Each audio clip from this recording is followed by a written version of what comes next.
자, 이제 옹달새 물입니다. 물이 퐁퐁퐁 솟아오르고 있죠. 흘러간 물은 되돌아오지 않습니다. 미래 물은 오지 않을 수 없고, 현재 물은 단지 흐를 뿐이에요. 자, 다시 첫 잔입니다. 첫 잔에 자세히 보면 물의 움직임이 없어요. 자, 이때 다시 첫 잔은 나의 몸이고, 차 물은 나의 마음이라 생각하십시오. 내 마음이 말, 그걸 같이 말고, 그것까지 아주 투명하게 텅 비어 있습니다. 만일 그런 상태에 자기 마음이 보인다면, 그대로 적용시켜서 텅 비어 있는데 머물게 되면 마음의 분석에 들어갈 수가 있습니다. 자, 숨을 들이쉬고 내쉬고 천천히 눈을 뜹니다. 자, 앞에 있는 찻잔을 잡고 차를 한 모금 마십니다.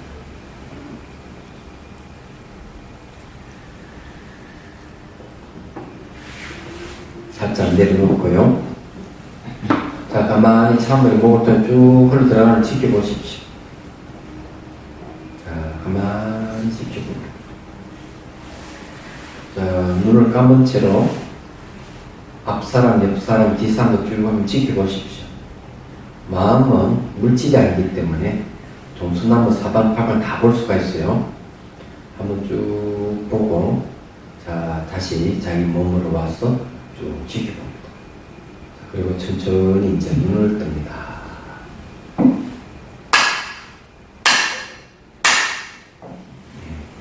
좋아요. 자, 오늘은 이제 색한만 닷은 한번 실습을 해봤고, 다음 시간에 이걸 하나하나 이제 그 의미를 한번 짚어보도록 하겠습니다. 그 참명상 틀 안에 책 한만 닷이 뭐가 있었느냐 살펴보면 우리 상상이들 있죠. 첫 잔에서 하늘 찾아오는 스토리가 있죠. 스토리 속에 뭐가 있었죠? 그 안에 비유가 있고 상징이 있고 심리가 있죠. 상호 의존이 있고 무상이 있고 고가 있고 무하고 무자성이 있는 겁니다. 근데 이런 과정 속에서 번뇌가 일어나면 어떻게 처리하느냐. 이 방식대로는 거의 번뇌가 안 일어나요. 그렇죠. 번뇌가 일어날 때는 생긴 것은 반드시 사라진다. 실체가 없다고 생각을 하십시오. 그럼 지켜보면은 그 생각이나 감정들, 그 이미지들 생기다 사라져 버릴 거예요. 그러니까 이건 어떤 훈련에서 오느냐면은 찻잔에서 옹달샘에서 연못 호수리 가다 보면은 작은 점점 큰 데로 가면서 지나가는 건 돌아오지 않는다 하는 걸 은연중에 배우게 됩니다. 이거는 이제 한 단계에 가면 더 극명하게 할 거예요. 그래서 이런 훈련을 통해서 벌써 생기고 사라진다고 아는 거죠. 이게 알아차림이에요. 그리고 또 좀 더 가면 색정공, 공중, 색을 사유하게 되죠. 그 사유가 들어가고. 그러면서 이것을 전부 다 다른 하나를 딱 깨뜨려 보는 해통이지. 그러는 거죠. 그래서 칠판에 적었던 그대로예요. 자, 오늘 여기까지 하고 질문 있으면 하십시오. 선생님, 아까 의식이 넓어지면 별 반응이 안 일어난다고 하셨는데요. 의식이 넓어져서 반응이 안 일어나는 것이랑 감정이 무뎌서 반응을 잘 못하는 것이랑 어떻게 구별을 반응 말이에요? 예, 화가 나도 예. 그게 이제 의식 공간이 넓어지면은 화가 훨씬 줄어들어요. 반응하는 것이 약해지고 나중에 이제 화가 생겼다 사라졌다 하면서 실제가 없는 줄 확실히 알게 되면은 상대가 나에게 화나게 하더라도 처음에 반응하다 금방 사그러져 버려요. 그게요, 감정이 묻어서 그렇게 좀 감각이 묻어서 그런 게 아니고 그런 거하고 어떻게 구별할 수 네. 있겠습니까? 감각이 무디다 하는 거는 예. 이렇게 딱 접촉을 했을 때 우리 접촉을 통해서 감각이 무디다 이렇게 얘기를 하는데 그런 것보다는 대상에 반응하는 내 감정이나 생각을 알아차릴 수만 있다면 그 알아차리기만 해도 반응하는 힘이 약해진다는 거예요. 그거는 객관적으로 보는 게 있습니다. 감각이 무디고 예민하다 하는 거는 객관적으로 보는 것은 없는데 감각이 반응하는 내 감정과 생각이 약해진다 하는 것은 객관적으로 보기 때문에 보는 힘 때문에 그렇습니다. 그럼 무뎌져서 그런 거는 아니니까. 네? 아니, 보는 것은 알아차림에 의해서 보는 것이 저절로 생겨요. 이 알아차림에 의해서 보는 힘이 생기는 것은 요거는 육안으로 보는 게 아니고 마음으로 보는 거죠. 마음의 눈이 생기는 거죠. 그래서 보통은 보면은 자기 감정, 생각을 못 봅니다. 근데 알아차림이 있으면은 상대에 반응할 수가 내 감정이 올라오는구나. 내 감정이 기쁘구나. 내 감정이 화가 났구나. 이런 걸 알게 돼요. 그런 걸 아는 것을 이제 얘기를 하는 겁니다. 그는 감각이 무딘 감은 아무 관계가 없어요. 예. 그래서 이제 객관적으로 반응하는 내 감정, 생각, 느낌 이런 걸 아는 걸 얘기합니다. 그걸 알아차림이라고 그러죠. 이런 알아차림이 좋아지면 이제 마음으로 보는 힘이 생겨요. 그래서 마음의 눈이 생겼다 이렇게 마음의 눈이 생길 때 이제 우리는 수행이 제대로 돼가고 마음의 눈이 생긴 사람은 상대가 막 화나게 하면 금방 내 안에 화가 올라오는 금방 알아요. 알기만 하더라도 화나는 것이 멈춰지거나 내려가거나 그렇게 하죠. 그래서 감각이 무디기는 거하고는 전혀 다른 겁니다. 자, 또 다른 질문요? 저거 하나만 예수님 하나만 더 질문 드리겠는데요. 아까 영상 말씀하실 때 그 생물이 솟아오르는 거, 검동어가 움직이는 거 이런 움직임들을 무상이라고 하셨는데 제가 좀 잘 못 알아듣겠어. 무상이라는 건 변한다는 뜻이에요. 이 물고기 헤엄치고 막 이렇게 움직이는 건 다 변화를 얘기하는 거예요. 움직이는 건 무상이라고 해요. 아이가 점점 자라서 어른이 되는 것도 무상이에요. 어른이 돼가지고 점점 노화의 과정을 거쳐서 늙어가는 것도 무상이에요. 건물이 무너지는 것도 무상이고 바람이 부는 것도 무상이고 무상이라 하는 말은 변한다 이런 뜻이에요. 물이 퐁퐁 솟아오르는 변화를 얘기하는 거예요. 그러니 그런 걸 전부 다 바로 이제 이 이미지를 통해서 변한다 하는 것, 어떻다 하는 것을 우리가 알 수가 있는 거예요. 얘기하잖아요. 우리가 살면서 일상생활에서 변한다 하는 것에 굉장히 무관심하고 거기에 관심이 없어요, 사람들은. 그런데 어떤 충격을 받거나 어떤 변화가 오면은 깜짝깜짝 놀라죠. 그 충격을 먹는 이유가 그거예요. 오바마 전 대통령 변해에 산다. 변화를 그리면서 대통령이 된 사람이잖아요. 얘기하잖아. 북한에 있는 김정은 지금 몸부림치고 있잖아. 변화를 꾀하고 있잖아. 그게 뭔가 하면은 변한다 하는 걸 그래서 우리는 무상하니까 허무주의로 보는 경향도 있지만 변하니까 희망을 가질 수가 있어. 그 김정은도 살라고 발버둥 치잖아요. 변화를 꾀하잖아요. 그러니까 그것이 변한다 하는 그런 거예요. 태풍이 부는 것도 변화예요. 얘기하잖아. 그 내 마음이 변심하는 것도 변화예요. 그걸 무상이라고 합니다. 꽃이 보면 아픔도 변하잖아요. 아프다 하는 건 처음에는 강하지만 좀 지나면 아픔이 사그러지잖아요. 그건 변화예요. 그걸 무상이라고 그래요. 사람들은 그런 걸 다 잊고 사니까 문제는 그거 일어나지 않고 분노도 일어나지 않아요. 소유할 것이 없다 하는 걸 알게 돼요. 변하니까. 자기 것이 없다 하는 걸 알게 되죠. 그러면 이제 사물로부터 자유로워지는 거예요. 자기 감정과 생각으로부터 자유로워져요. 감정, 생각이 변하니까요. 간단해요. 자, 또. 이렇게 하늘로 올라갈 때는 몸이 이렇게 사라짐이 느껴지면서 되게 가벼워지는 느낌, 몸이 사라지고 의식만이 존재하는 걸 알았는데 사실 하늘에서 이렇게 차차속으로 내려올 때 처음보다는 몸이 훨씬 가벼워졌지만 그래도 이렇게 무거운 감이 느껴졌거든요. 네, 그때는 뭘 알아야 되는가, 막 찻잔에서 하늘까지 갈 때 의식이 이제 점점 좀 넓어졌다가 하늘에 내려올 때 점점 좁아지는 것부터 파악을 우선 할 필요가 있고요. 그 다음에 우리는 항상 형상이 끄달려 살아요. 이미지에 끄달려 살기 때문에 하늘에서 내려올 땐 점점 이미지가 분명해지니까 몸도 같이 무거워지는 거예요. 얘기하자. 몸이 바로 형상을 갖고 있으니까. 그래서 이제 그런 것도 하나의 심리 현상을 보는 거예요. 그래서 의식 공간이 넓으면 몸과 마음이 가볍다는 거예요.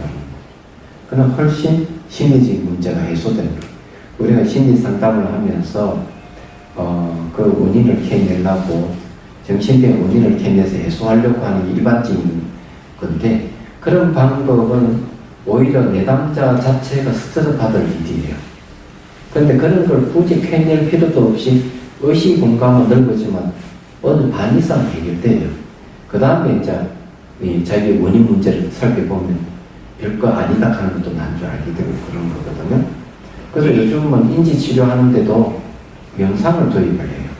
그전에 그런 게 없었는데. 왜냐하면 그런 단순한 상담으로 해가지고는 좀 문제가 있다 하는 게 이제 사람들이 이제 인식하기 시작한 거죠. 그래서 뭐든지 심리치료, 인지치료 이런 데도 다 명상을 다 도입하는 이유가 그거예요. 얘기하세요. 그러면 스님 말씀대로 하면 심리적인 무인이라고 했는데 올라갈 때나 내려올 때나 그 마음에 그 무게감을 느끼지 않는 그 상태가 그러면은 무게감이 없다 하는 거는 마음이 굉장히 가볍다는 거예요. 그걸 갖다 경안각지라고 해요. 뭔가 마음이 가벼운 깨달음이 없어. 각지는 깨달음이 없어. 깨달을 수 있는 고리 이런 뜻이에요. 그래서 뭔가 마음이 아주 가벼워지죠. 편안해지고. 그러면 그거는 이 수행자로서 아주 좋은 현상에 속하는데, 내가 수행자다, 내가 명상하는 사람이다, 아니다 하는 기준을 얘기할 때 몸이 가벼우냐 안 가벼우냐 가지고 우리가 판단을 할 수가 있어요. 몸은 무거우면서도 많은 청산유수 같이 하는 사람은 말뿐이고 실질적으로 체험이 없는 사람이에요. 그런 걸 우리가 알 수가 있어요. 경판이라는 게 그런 수행의 척도를 재는 기준이 될 수도 있다. 칠각지 중에 하나가 경안각지가 있습니다. 예. 자, 그러면 한 10분 휴식했다가 또 공부하도록 하겠습니다. 자, 1강을 마치겠습니다. 감사합니다.